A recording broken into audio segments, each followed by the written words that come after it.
All right. Doors are open, Travis, and I can see people start coming in. Yeah. All Amazing. right. Well, it's good to see you again, Travis. How are you doing today?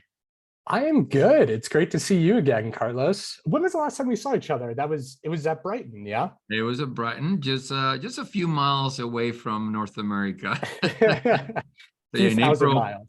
yeah, just a few thousand miles in Brighton SEO. Great conference. Was my first time, but for those of you that are interested in great conference, Brighton SEO is a great one. It's been focused mostly in Europe, but now they're coming to North America. I think they're going to be in San Diego in November. So it's great news. So, but without further ado, let's start our webinar for today that has to do with SEO and community building, how to leverage community for SEO and vice versa. So we are here today with Travis Talent, my dear friend and professional friend. So Travis has been in the industry of SEO for about a decade or so, and now is the VP of SEO for BrainLabs. BrainLabs is one of the top digital marketing agencies in North America, and BrainLabs works with very large brands. We cannot mention some of them because of legal reasons. We're on the NDA, but you know, Fortune 500 companies and many brands that most of you would be familiar with. So I look up to BrainLabs, and I think is one of the top players in the industry. So focus on large scale SEO, enterprise SEO. So Travis heads a team of 40 people, so a very large team. So knows a lot about SEO. So we're lucky to have him today talking about SEO and community. Fun fact about Travis: he plays the saxophone in a local community band. That's pretty cool. I haven't met that many people that plays the sax, and I gotta say I'm pretty jealous about that. But I'm a man of many talents, and also you do some interesting work with charity. So why don't you tell us a little bit about the charity work that you do, Travis? I think that's very interesting as well. Yeah, absolutely. Most recently, in terms of charity work, I have a charity bike race coming up this weekend, 45 miles through the Rocky Mountains. I'm based in Denver, Colorado, and the charity is for Children's Hospital Colorado, helping kids going through heart transplants, cardiac issues, so on and so forth.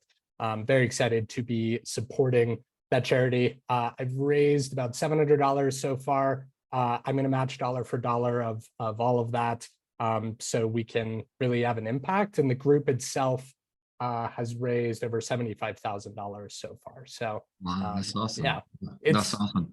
super fun. And at the end of the day, to me, life is about the impact that we can have on our community in a big way. And this is certainly an event that does that.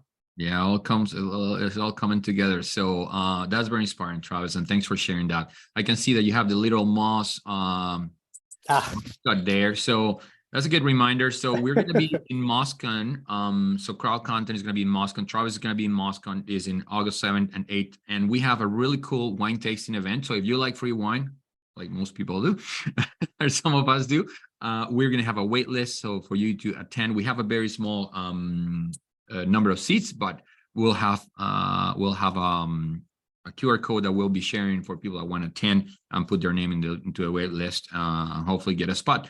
So anyway, enough about social announcements, our community announcement. Let's get into it. Just quick housekeeping. Feel free to post questions in the Q&A or the chat. There should be a button down in your screens. So we'll make this a little bit interactive with Travis, and I might ask questions along the way, but we'll also have a Q&A section at the end. And these will be recorded, so you will get a copy of the recording afterwards, so you can share with your team, or you can revisit some of the material here. So without further ado, Travis, why don't you take us through the presentation today? Amazing. Thank you so much, Carlos. I'm very excited to be here. As Carlos mentioned, if anything rings true, that, you know, as I go through this, if there are any additional questions, if you want me to double tap into an idea, feel free to mention that in the comments and the chat, and I would be more than happy to dive deeper there. So I want to start by talking about how SEO can achieve really great results when we just start integrating with other types of channels. Obviously, we've heard of one search or holistic search, how SEO ties into paid search and those types of initiatives. Today, I want to talk about how SEO can ultimately tie into community marketing to achieve really, really great results and build a bigger community for your brand. Now, when I think of marketing, I think of old school billboards and like Mad Men Back in the Office. And at the end of the day, it all started with getting your brand in as front of as many eyeballs as you possibly could.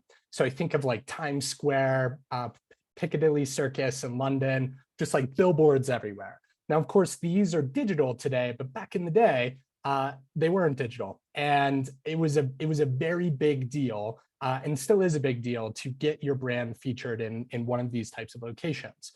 Also, Super Bowl historically has been one of the most worldwide watched events, and the cost ultimately shows that, right? And these efforts, while historical, are also still quite meaningful in terms of getting your brand in as front of as many eyeballs as possible.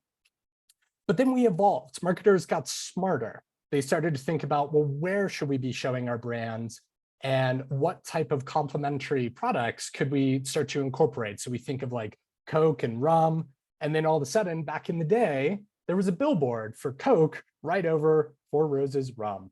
How delicious is that? And this ultimately allowed marketers to really start to understand the power of, when we use data to help back these decisions, we can start to get outsized results.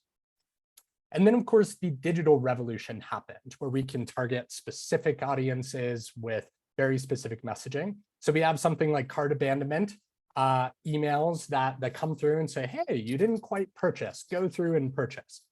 That's only possible through a digital revolution. You can't really have a billboard do that in any way. And then we start to see like related products, recommended products for you based on previous purchases. All of this really started to personalize the marketing and shopping experience for brands in a very big way. And of course, again, had outsized results, certainly better than just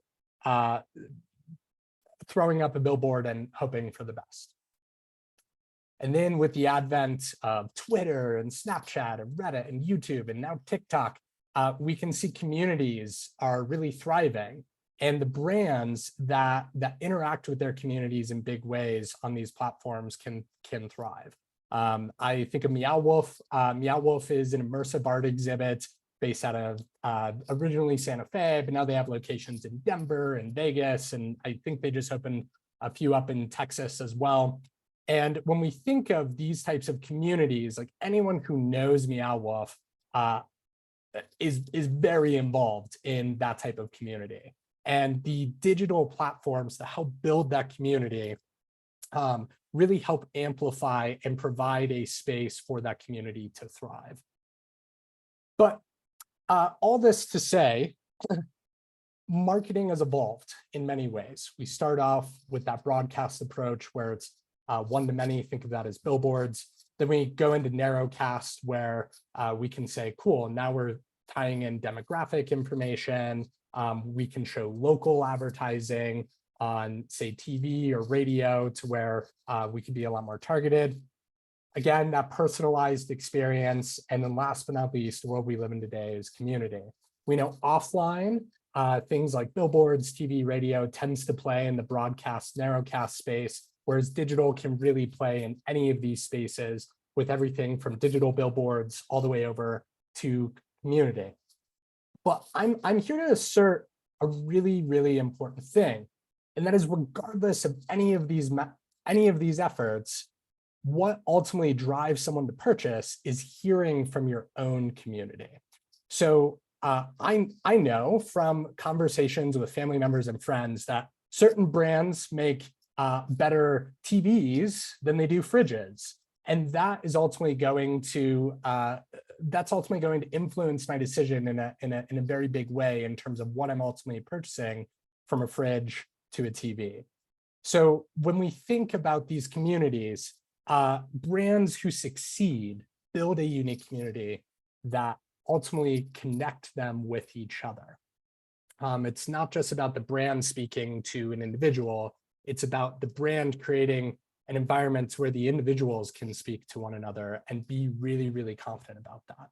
Now, this might sound like woo-woo, but this is all very intentional. And today, I'm going to show you exactly how SEO can play and create very actionable experiences so brands can create these communities so these folks can ultimately speak together.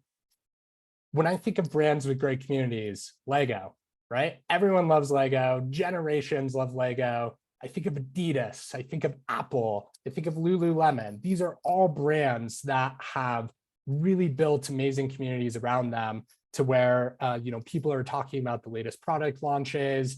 You see people walking down the street with the 3 stripes down their arm, very big deal. And people immediately recognize that type of iconic brand, and it becomes a part of something bigger.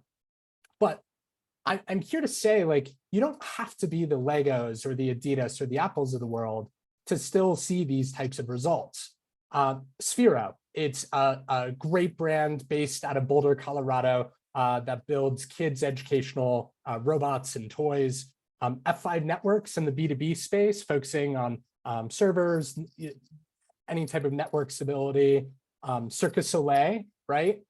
They have, if you've ever been to one of their shows, it's just amazing.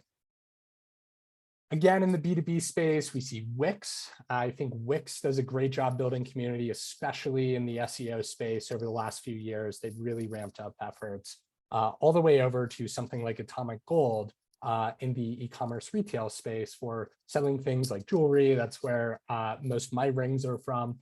And I'm going to show examples using all of these brands of how they have built exceptional communities. And again, I want to emphasize, you don't need to be Lego to do this. You can absolutely do this with a much smaller brand, much smaller team in a very big way.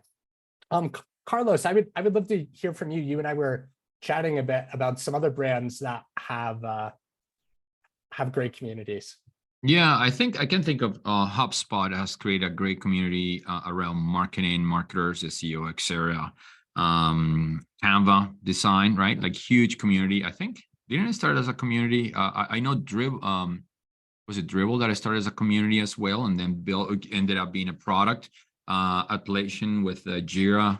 So GitHub, there's lots of great communities. These are big brands, but like you said, you don't need to be a huge brand. I've seen other actually companies that they started as a community, that started as a Facebook group.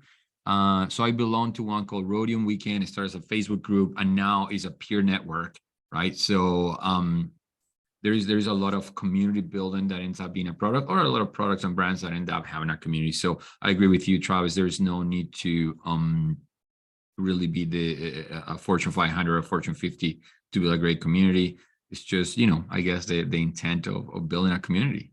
Yeah, I love those examples. I'm also thinking of like women in tech SEO. You had a Rejan a few weeks ago speaking about all of her efforts building community, and this is really born out of people within that community wanting something bigger, and I think that that's a beautiful thing. That's like the pinnacle of a brand success in my mind, when the community wants it to grow and is willing to pull other people in, so then that brand can grow in a big way. So quick important tangent here. I think when most people think of community marketing, their minds immediately go to social media. But community marketing is so much bigger than social media. We know that content strategy and community management, if you have like a forum on your website, or any type of blog comments enabled, that is community marketing.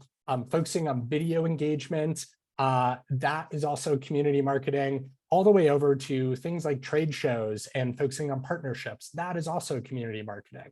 So I want to remove this understanding that social media equals community marketing. In my mind, community marketing and the efforts around that are so much greater than what social media can even provide. And here's an example.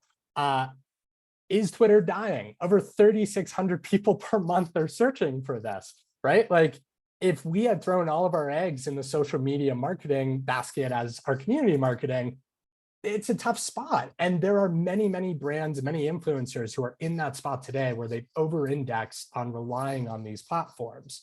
I asked my own LinkedIn audience, do you think Twitter is dying? Almost 50% of people said yes, 14% said maybe.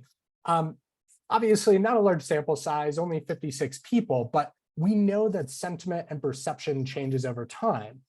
And I also question the ethics or the rules of these other platforms, especially with nefarious players, when data and research comes out that over 20% of Twitter followers are fake. This really makes me question, like, how can we as a brand control more of what is going into our community in a big way? So regardless of platforms, we know that platforms change, rules change, and sentiment changes. Here's a great example of Threads coming in, eating Twitter's lunch. Who knows if Threads is going to take over Twitter? But we know that this, if you were over-indexed on Twitter, or you're immediately throwing all your eggs into the Threads basket, you're going to be in for a wild ride. And I'm here to say there's a better way. Where should you create your community? Your website. And this is where SEO comes into community marketing. The benefits of creating community around your website is you control the ecosystem. You're not going to have some billionaire come in and buy your website for $44 billion, although I'm sure some of us would say yes to that. And when you own that ecosystem, you can control the messaging, the sentiment, the experience. You also own the first-party data capture, so you know who's fake, who's not, who's purchasing, who's not, who's submitting forms, who is not. You don't have that type of clarity in the data when it comes to third-party platforms. You control the conversion funnel. New product launches are a lot easier because of that first-party data capture. You can have more audience analysis and market research because you have a lot more data on all of what's happening on your own website. And last but not least, if you build community in a way that allows for user-generated content, obviously with guide rails, then that can help outsize SEO gains in the long run, because you're relying on the community to help you produce content, produce more pages, so on and so forth, and really bolster the brand as an ecosystem in a big way. So building an effective community is done in 5 steps. And at the end of the day, this initial 5-step flywheel is not mine. It was created by McKinsey and Co.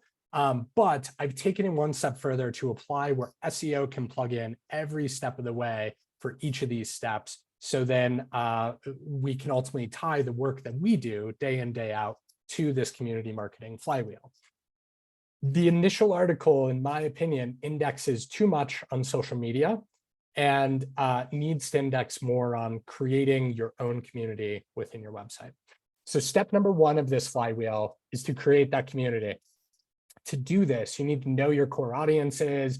You need to build with intention toward those audiences and then ultimately enable them to build a communal bond. Number 2 is let's leverage hero products. We know that most of the time, about 80% of sales are coming from a handful of hero products and 20% are coming from the rest. We can incorporate that in our strategy in a big way to either help launch new products or new IP by leaning on these hero products, or making sure that our hero products can work that much harder to bring in that much more revenue. 3, every brand has a unique brand story. And it's really important when we think of content creation, when we think of the types of ads that are going out in the ecosystem, that the brand story is communicated in a very clear way. So then that can ultimately build over time. Fuel community, this is probably my favorite section. This is where we can promote engagement by continually creating and cultivating new content, ultimately focused around customers. And sometimes some of the examples I'm going to show is brands have used user-generated content to fuel community in a very big way. And then last but not least, make transactions easy. This means, technical and on-site SEO become important. Conversion rate optimization becomes important. To me, this make transactions easy. The fifth step is where I see most SEOs playing. And to me, there are 4 other very important steps that SEO can play in. And at the end of the day, all of these efforts join together, and it is a flywheel that goes over and over and over again. Part of why I love SEO is it's not isolated and it's not a distinct discipline. It requires working with brand marketing, performance marketing, UX, and content. And to do that exceptionally well, we obviously need project management skills, we need great relationship building skills, but foundationally, we fall squarely, I assert, in the bucket of advertisers. We are advertisers helping brand marketing, performance marketing, UX, and content in a big way.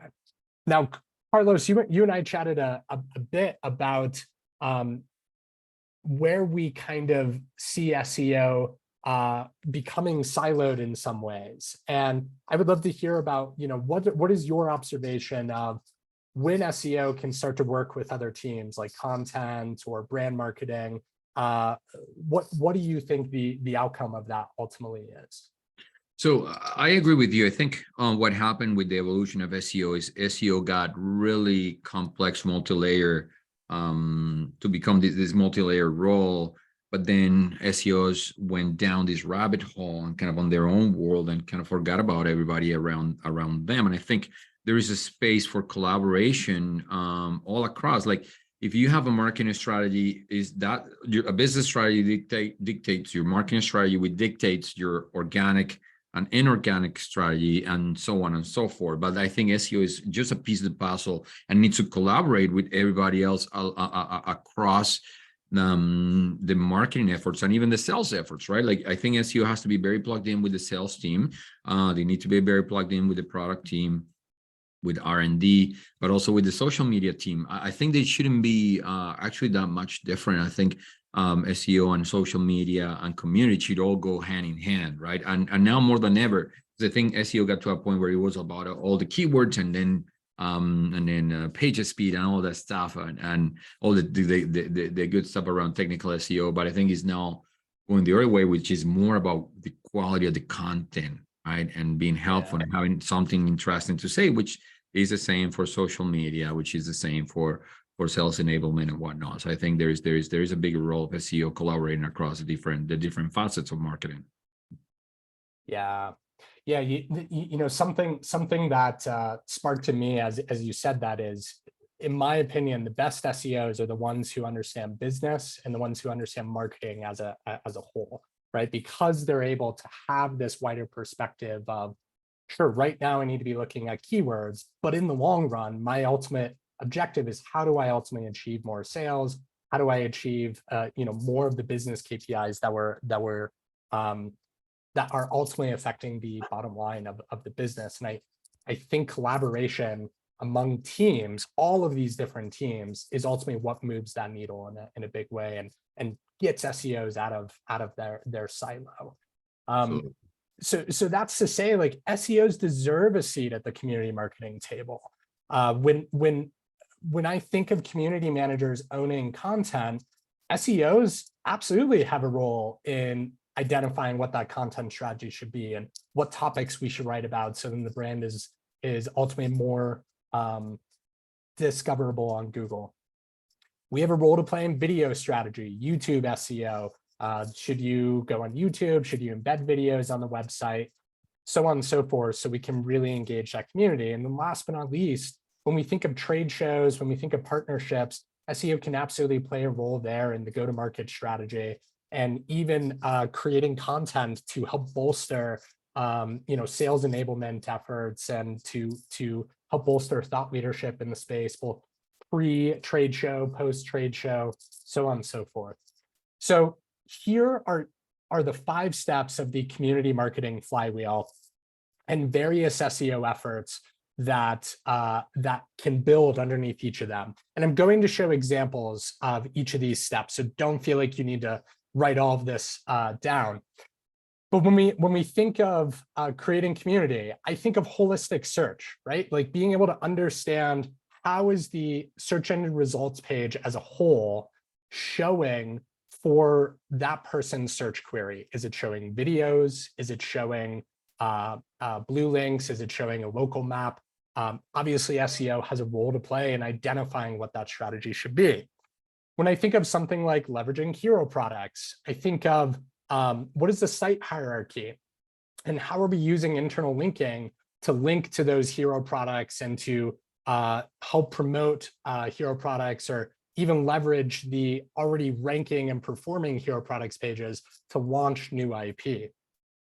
Building brand story. This is things like listing analysis.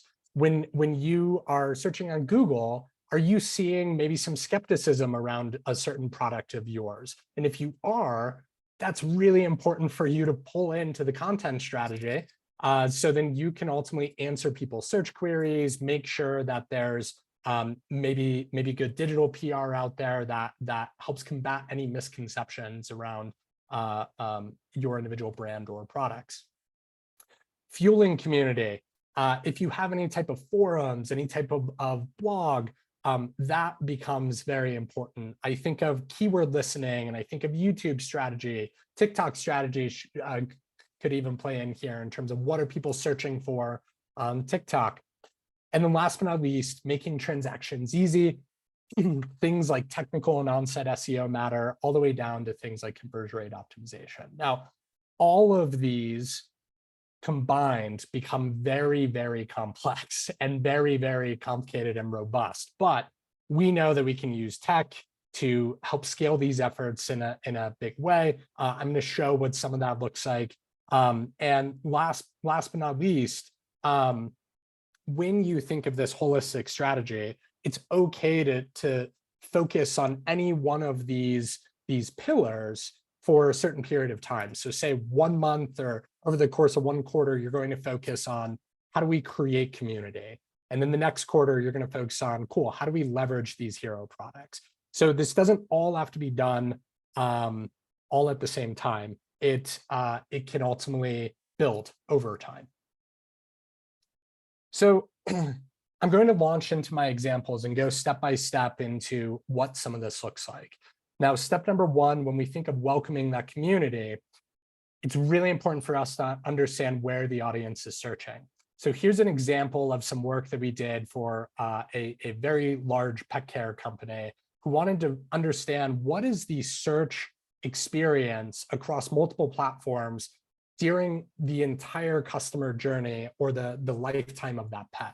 So everywhere from, hey, I'm considering getting a pet, all the way over to, I've just recently lost my pet and I'm now parting. And we can see that the search volume for search on Google is quite high during the acquisition and the health concerns phase. But when we get to something like early ownership or parting, the social volume is much, much higher. So understanding this entire user journey can really, really help in terms of what content should we create for search, what content should we be pushing on social, Amazon, so on and so forth. And our tools like Ahrefs can help pull in this type of information so we can really understand the entire customer journey. Now, we also want to know what audiences want. I think of the show Lego Masters. If you haven't seen it, it's an incredible show where they're given a bunch of Legos and say, go ham building around this particular theme.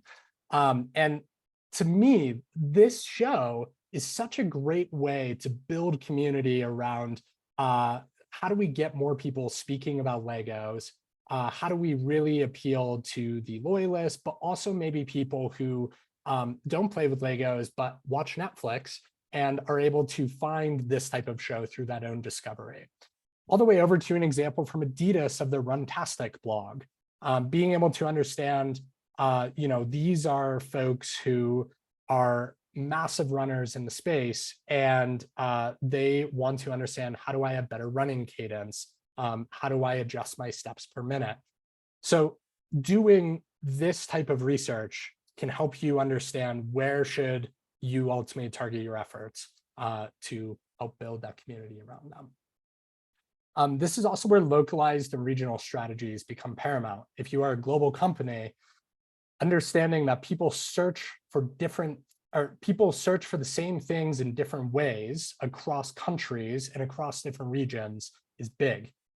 So in the US, we say sneakers, but over in the UK, they say trainers, pants, trousers, windshield, windscreen, right? And there are tons of these types of examples of just nuanced ways that people ultimately search that can have an outsized impact on the ultimate performance. The other one that comes to mind is pop versus soda. This used to be a lot more skewed towards soda like a decade ago. And now when I do these searches, it seems like pop is starting to take over. My point there is like sentiment changes, search volume changes. So it's important to pull in these types of insights again and again over time. So step number 2, leveraging hero products. Here's an example from Sphero where we're searching for one of their main hero products, Sphero Bolt, and we can see what's showing up in the SERP. So we see Amazon is bidding on it. Cool, Sphero's at the top, that's great. Oh, but we see, is Sphero Bolt discontinued? There's a content opportunity. It's not discontinued. We need to make sure that we own that people also ask result. Is Sphero Bolt worth it? That could be a great one. Videos owned by other people, going over a quick review of Sphero, that seems like an opportunity. We see tons of reviews coming in from other sites about Sphero. This one was interesting. Is Sphero Ollie discontinued? That was an old hero product that is now transformed into the Bolt. So doing this type of SERP analysis can really provide great examples of what new content should we create, what type of strategy should we ultimately build. And you can do this at scale using keyword tracking tools. So for example, Stat, SEO Clarity, even SEMrush, you can download this data and start to understand who is ultimately winning in each of these positions for each of these keywords in each of these locations. And you can layer over SERP features to understand when are shopping products showing up, when are people also ask results showing up. And this is ultimately how you produce this type of strategy at scale. And here's a great example from Apple, where they have internal linking and site creative pushing their hero products. So this is on their accessories page, ultimately going after MagSafe and Apple Watch bands and a bunch of other stuff. But the very first image, the hero image you see, is iPhones. And it's just like iPhones littered everywhere. And it's because iPhones is their hero product and they know this. So even on their accessories page, where they could be pushing, Apple Watch bands, or they could be pushing maybe an iPad keyboard, they're pushing creative with iPhones in it that's ultimately matching the accessories built off their iPhones. Thinking through this type of strategy, SEOs play a really, really great role in identifying how we ultimately play here. Carlos, I want to pause. I'm not able to see if there are any questions or comments that have come through yet. I have a couple questions, but I don't want to derail too much. I think there is about platforms for community building, what tech stack to use, how to drive people to your community, your website. So, do you want us, Travis? Should we leave them to the end, or I just don't want to throw you out of flow too much? Yeah, those are all great questions. I think it does make sense to save those particular questions for the end, but keep the questions coming. More than happy to answer that. We'll absolutely have time at the end for us to tackle that. Awesome. So step 3, building this brand story. To me, SEO can be used to amplify this brand story. So here's an example from Atomic Gold, again, a retail jewelry company. About 50 people per month, so not a huge volume, but hopefully it'll scale over time as this brand grows, are searching for a discount code. And Atomic Gold is very firm in their stance of, we don't do discounts. We pay people a fair wage. We source our gold and all of our materials from fair trade practices. We price our products to compete.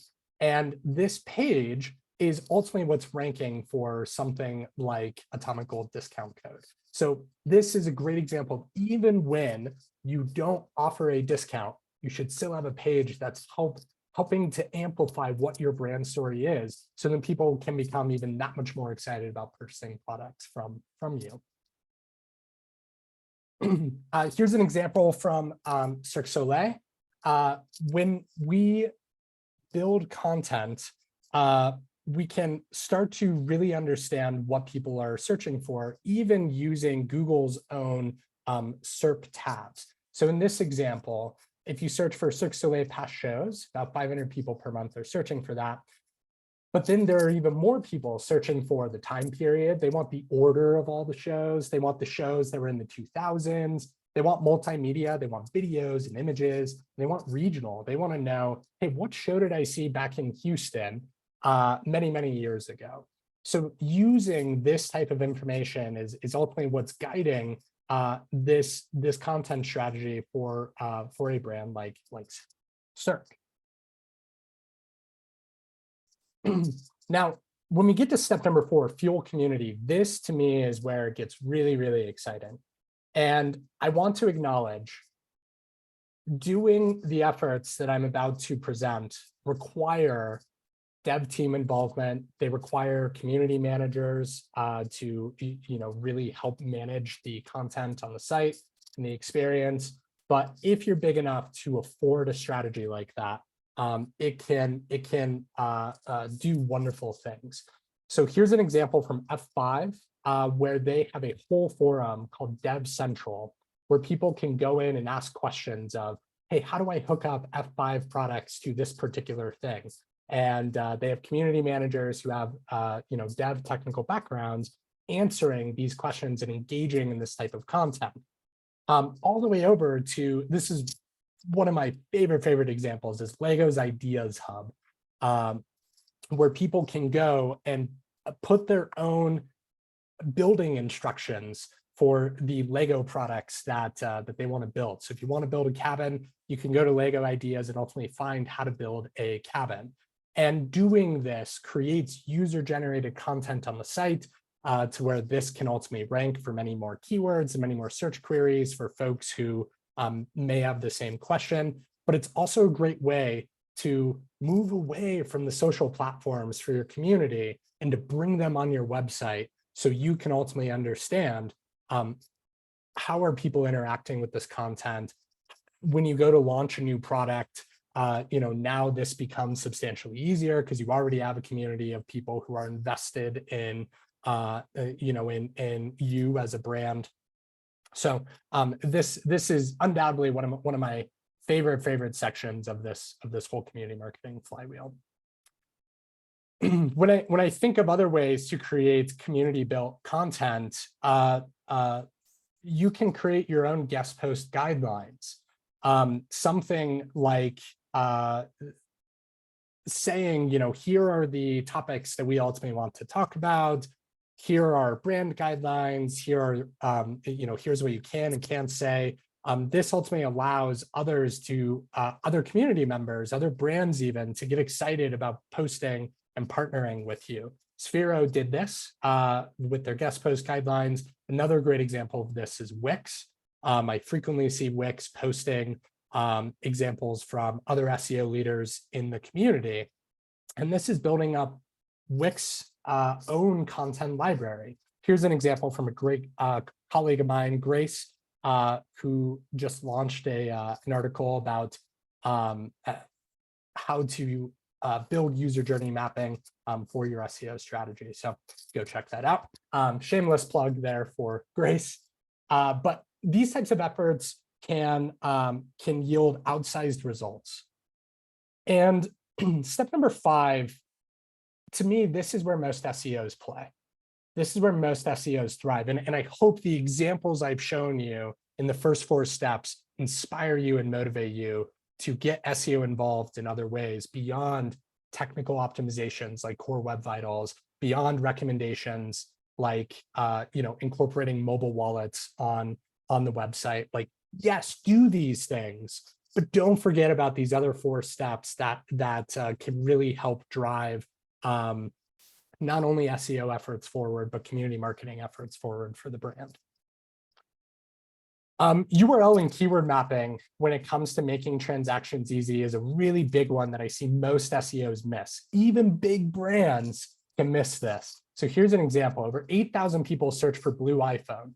When you do this search, an iPhone 12 shows up. What are we on now? 14, I think, right? Like, Apple doesn't want to be promoting their iPhone 12, and that's the first listing. That's the first organic listing that shows up. Then we get the iPhone 14 blue, then the iPhone 13 blue. A solve for this is to create a consolidated blue iPhone page that would rank at the very top for any of the blue iPhones that someone could ultimately want. And then again, you're able to own that user experience on your own website. So you can ultimately do cart abandonment emails, you can capture first-party data, so on and so forth. So we're not leaving it up to Google to show or to drive people to an old product that's 2 or 3 years old at this point. So I hope that all of this ultimately shows you how SEO can plug into community marketing. So the next time your company is like, how do we build our brand? How do we make a big impact? How do we build community? You could say, you know what? I got you.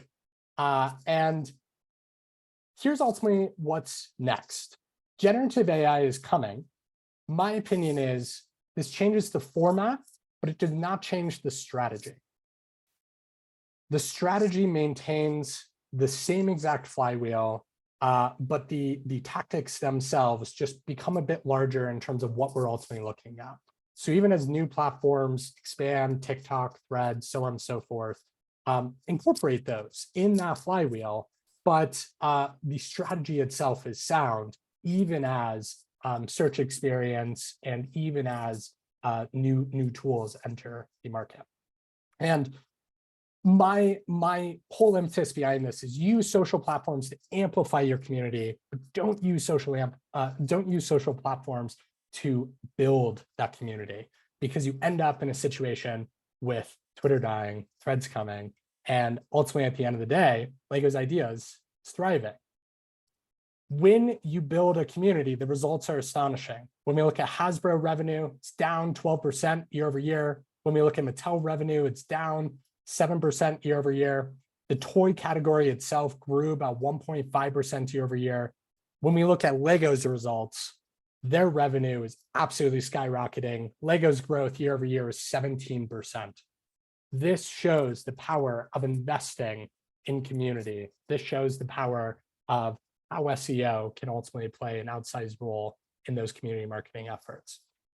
In any world, marketing is rooted in community. Marketing is rooted in trusting other people to ultimately motivate me to go buy something else. And SEO can provide valuable insights and tactics to help do this in a big way. Thank you. That is my presentation. I would absolutely love to answer any questions you have related to SEO community marketing. And if I don't have an answer, I would love to be able to follow up with you. Well, thanks, Travis. That was fantastic. I learned a lot. I'm sold, man. I want to start building a community right away.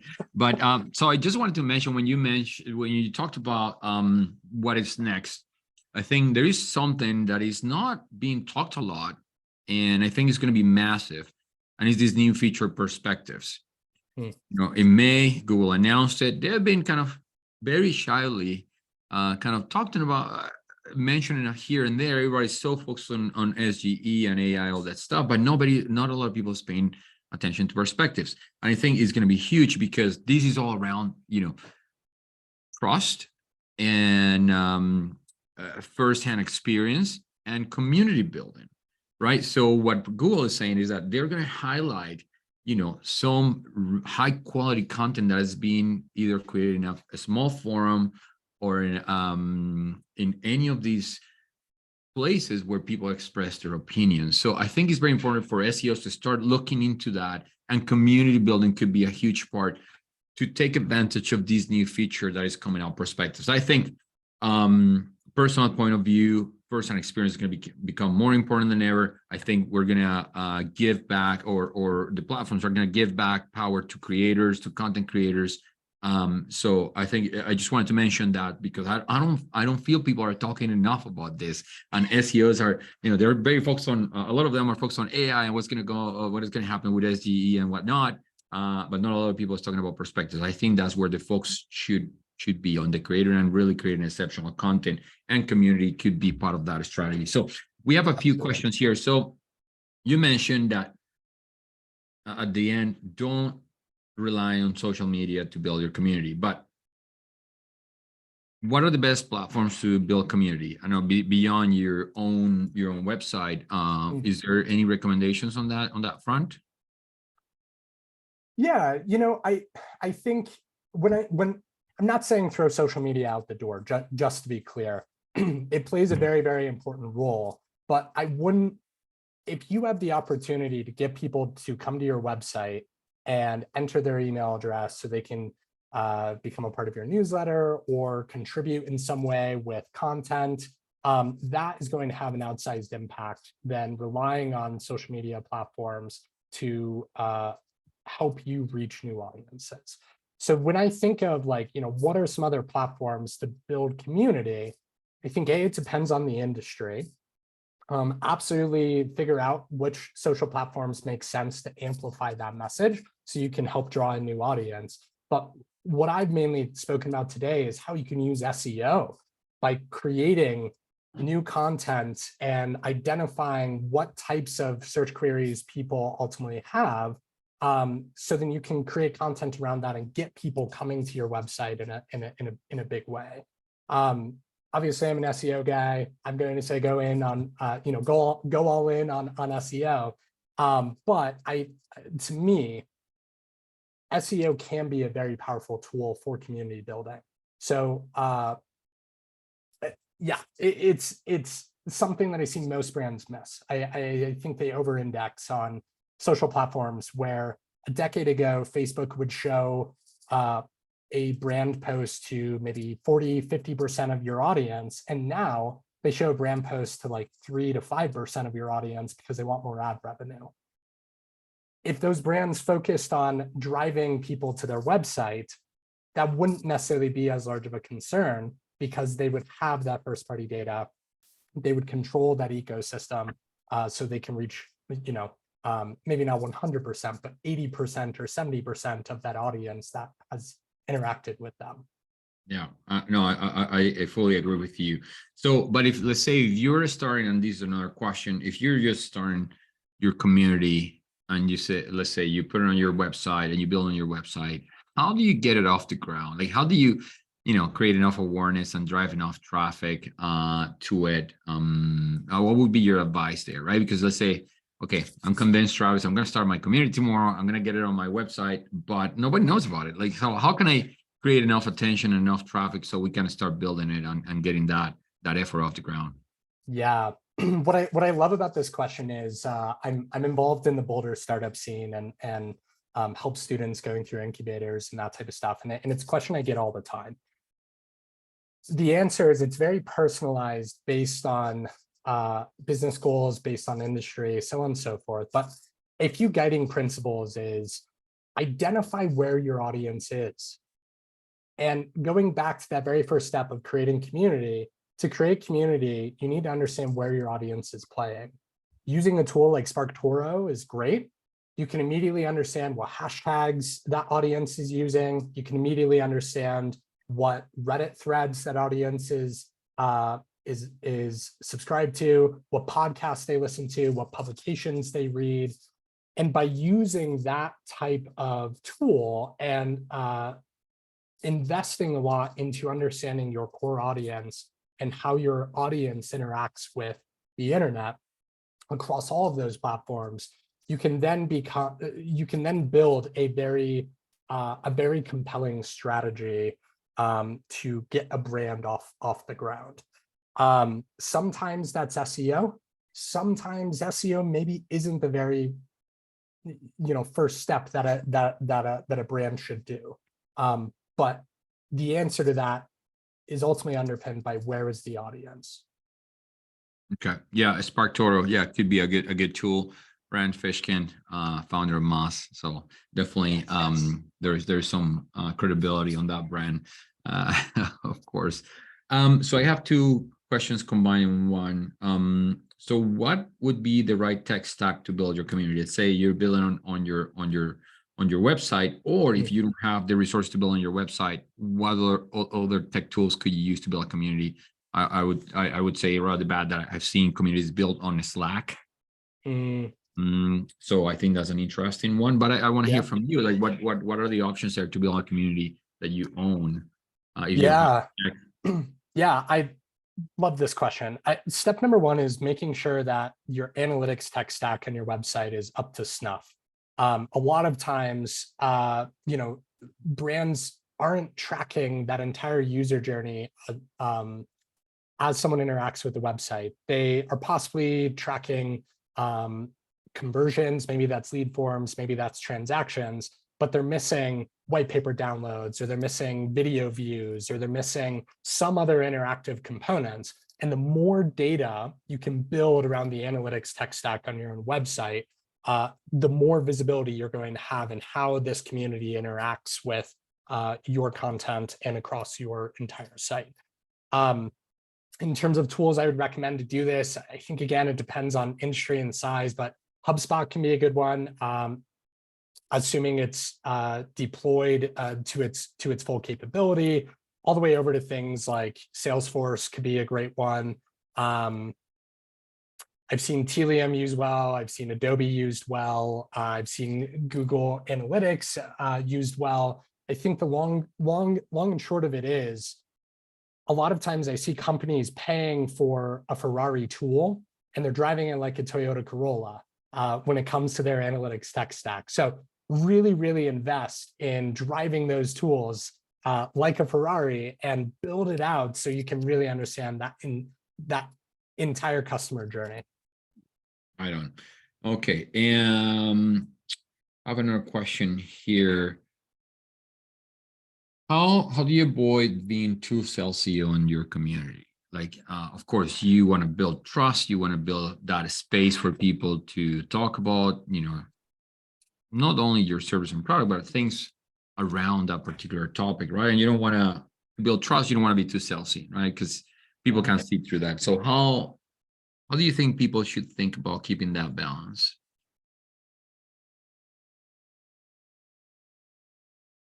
Oh man, I have so many answers to this. One is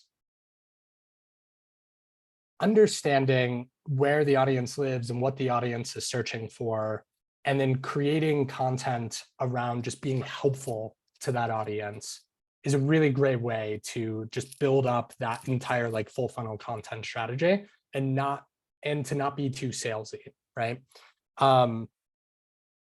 Another idea here relates back to perspectives and pulling in personal experience, pulling in maybe community members who have experience with your brand.